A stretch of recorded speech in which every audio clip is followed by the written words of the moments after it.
I'm Rad. Welcome to Sweet 16, where we're going to watch 16 sweet minutes of gameplay and have a chit-chat about it. I'm joined today by Joe. Hello. And Jem. Hello. And we are looking at Splatoon 3 as played by Joe. Correct. Now, Splatoon is something I think we all know, we all love. So give me the lowdown on 3. What's new, what's different?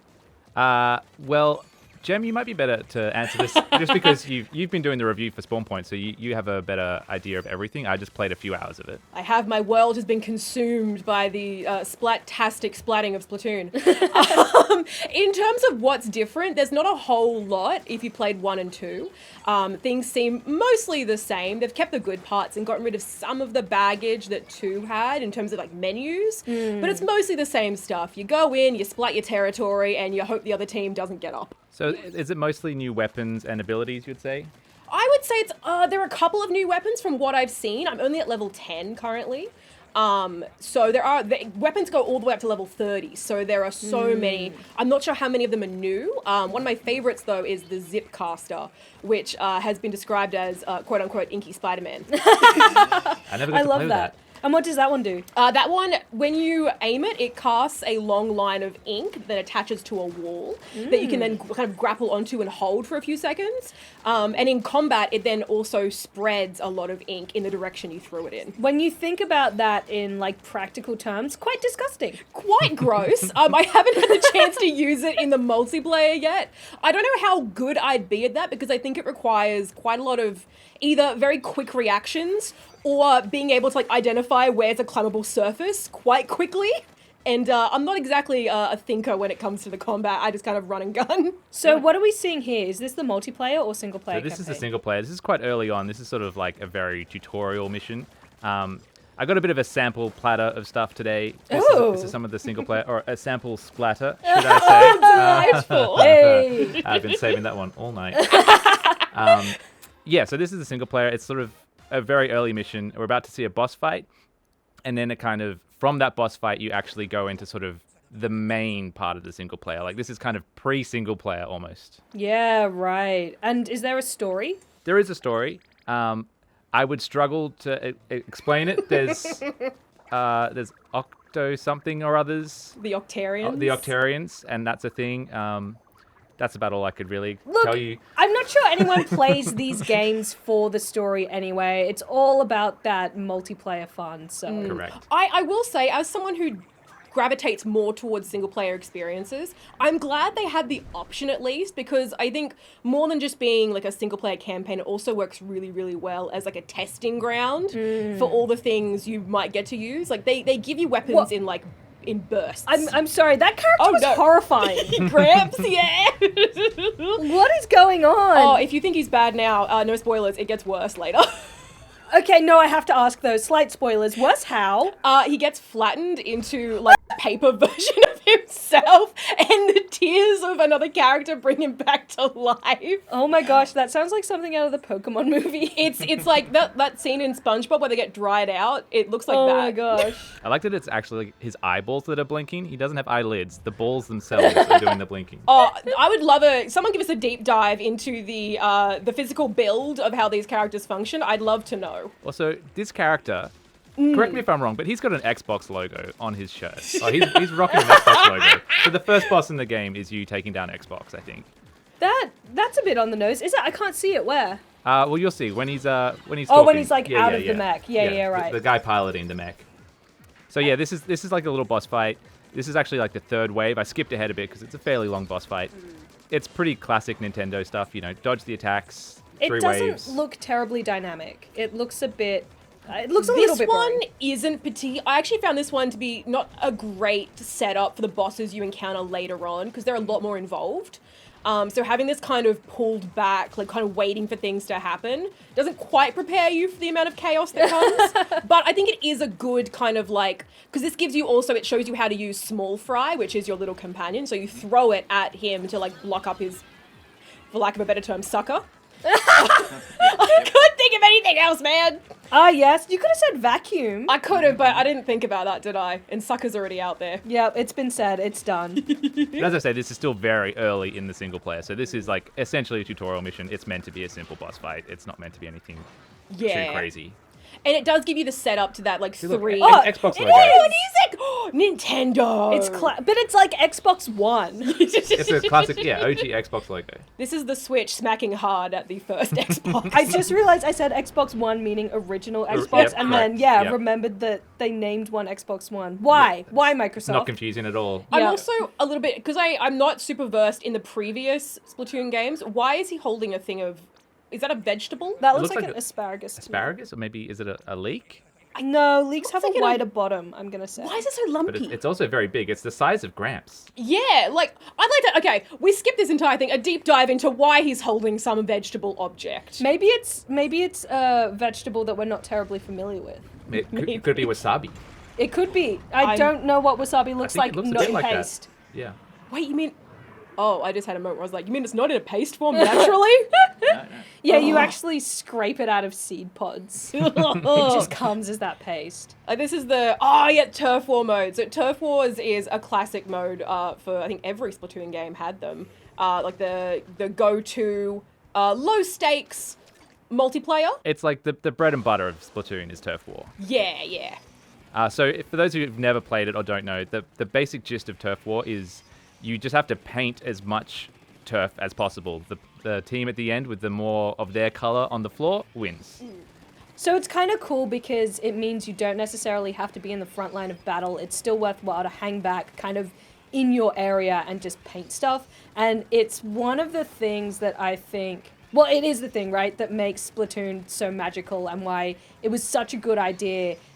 It brings shooters to something that's really family friendly and everyone can play it and have a bunch of fun, but it's still not necessarily violent or in your face. Very much so. It's actually a really good strategy to hang back because sometimes what'll happen is you'll have a bunch of teammates, as I found out, that'll charge head on, and while they're busy and distracted, other team like of the opposition will sneak around to your side of the base and start painting it while you're distracted. Yeah. So to take on the role of base mother, it's actually a valuable position, okay? I'm not doing it to avoid combat. I'm helping the team. It's a support role. And Exactly. it's absolutely valid. I mean, I think a lot of people do get caught up in trying to take down the enemies, and you kind of need to focus on painting people. Like, Yeah. it is very useful. Like, you'll see, I think in this game, I showed this one because I kind of locked down this little alleyway here near where they're spawning, and that just let the rest of my team run and paint the map.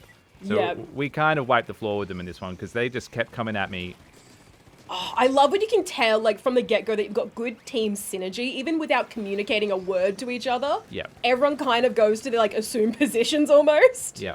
I really like, so I was definitely someone who used a lot of ranged weapons, but I noticed, and I see this person over here with the big splat roller, like, decimating in, like, close melee.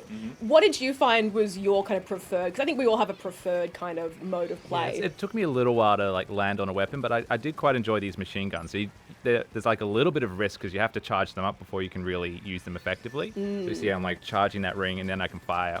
Yeah. But once they're charged, they sort of take people down pretty damn well. They can cover a lot of paint, a lot of range. My special ability is like a little sprinkler that covers a lot of area, which is useful to just sort of like throw and forget and paint an area, and then you can wander away. And it also has like a stomper ability that stops the inklings from going in the paint, so it like forces them out.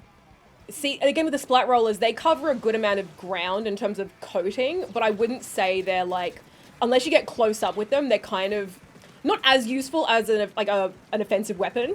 But I'm also thinking maybe I'm just bad at using them because these guys seem really good at it. It's definitely a like a shotgun style of weapon. Yeah, it's a close quarter one. Yeah, I struggled a little with it because it's always the way you see people using it and they use it very effectively against you, and then when you try and do it, you just get sniped or taken down by machine guns at distance, and you're like, You're like, wait, am I bad at Yeah. games? Is it a me problem?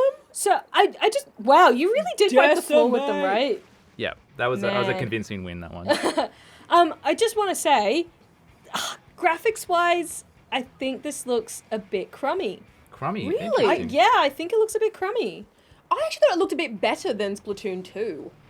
I'm not entirely sure. I think it's the crispness of the colors. I think maybe like catching my eye, making me think it's better than it is, perhaps. I mean, I love the design of it, and I think you always love juicy design, Rad. Yes. And I don't think there's anything juicier than a Splatoon game when it comes to design. Everything is literally wet and juicy. Like, Some may say too juicy, in yeah, fact. almost too juicy. Look, I love the art design of these games. I think that it's incredible. I think it's such a creative, fun idea that works really, really well. Everything feels cohesive. It feels like its own real world that you can sink your teeth into. However, everything looks just slightly janky. I just kind of expected it to be a little bit better by this stage. And I know that the Switch has a bit more limited processing power and capabilities.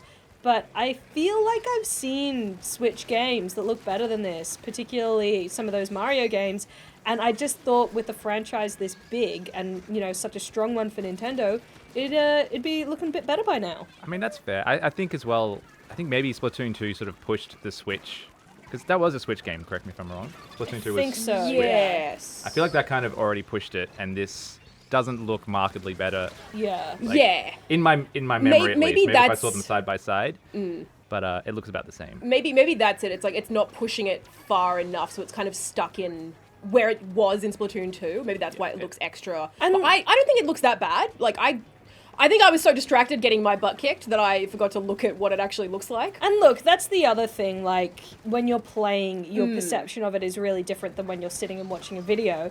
And to be fair, the Switch is an older console now, so, you can't necessarily push it that much further, but I think I'm just ever so slightly disappointed because if you're gonna make a sequel and you're gonna make it on the same console, I think I want a little bit more than just the same. I want the You graphics want the sequel to be... wowness. Yeah, Yeah. exactly. Having said that, though, they're fantastic games, and I'm still totally into it. I Yeah. definitely think there is room for, even as I was playing, because I would consider myself a new player, like I haven't really gotten into Splatoon that much before this one. As a new player, I was really excited. Because I don't have that prior knowledge, there is definitely an argument to be made that like it's not doing enough to be like, oh, we're Splatoon 3, not like Splatoon 2.5. Yeah, it does. Look, if you showed me this and you said, here's some footage of Splatoon 2, I would go, yes, that is footage of Splatoon 2. Very good. Thank you for showing me this age-old game. Yeah, and look, I'm, not familiar enough with it to do something like look at the HUD and be like, oh, no, that's definitely Splatoon 3. But I can't do that with any game. Even games I play a lot of, like, I will not remember what the HUD looks like. I will say, just really quickly, there is one cool thing that I did make use of a couple of times, and that's when you go into the map menu, you can drop into, like, on one of your teammates. Like drop in next to them, which I used a lot, and it just feels so good. There's not a whole lot of tactical advantage because it does give your position away to the enemy as well, but it just feels so good, like when you're in a pickle and someone drops in next to you and then you just annihilate the field. Yeah. All right, did you win this one, Joe? Well, let's see. Come This on. was a closer one. Ooh! This was Oh. close. I don't know if you made this one. I don't think you won. Oh! We did Whoa! by 0.5%. Wow. And you got the super jump spot. Nice. Yep. There's a really good trophy that you get if the enemy seems to target you specifically, and it's like enemy's favorite or something like One that. target. Yeah, I got that Yeah. a lot for some reason. Yeah. So now we're jumping into the PvE mode here called Salmon Run. This is basically 4 of you spawn in on a little thing, and a bunch of fish creatures come at you, and you got to steal their eggs and put them in the thing. Are we the bad guys here? No, we're fish farmers. That's Yeah, fine. yeah. But the fish are coming at you, so it's That's self-defense. true. It's self-defense fishing. And there are It's some self-defense weird. stealing their children. There are some weird looking fish too. Like that's a mistake of nature. Yeah. I don't think much has really changed in this, like, since Splatoon 2. I think there's some new bosses.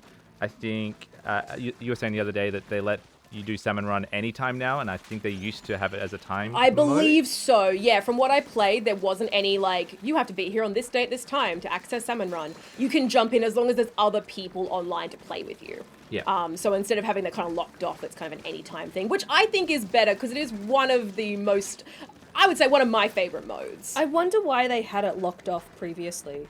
I'm not sure. I think it was to make it feel special, but that kind of, I don't know. I don't think making it like a rare opportunity encourages people to play it more. Yeah, that would bug me. Yeah, I just probably would avoid it because I'm bad at planning dates for these things. Yeah, I would just simply forget. Exactly. I can't be expected to maintain this kind of calendar. I do think that's something Splatoon tries to do, though, is be a bit more like a curated experience. Like when you're playing Turf War, for example, it's only ever on sort of one map for maybe like half an hour, and then it sort of cycles through. So there's this constant feeling of like, oh, things have been updated.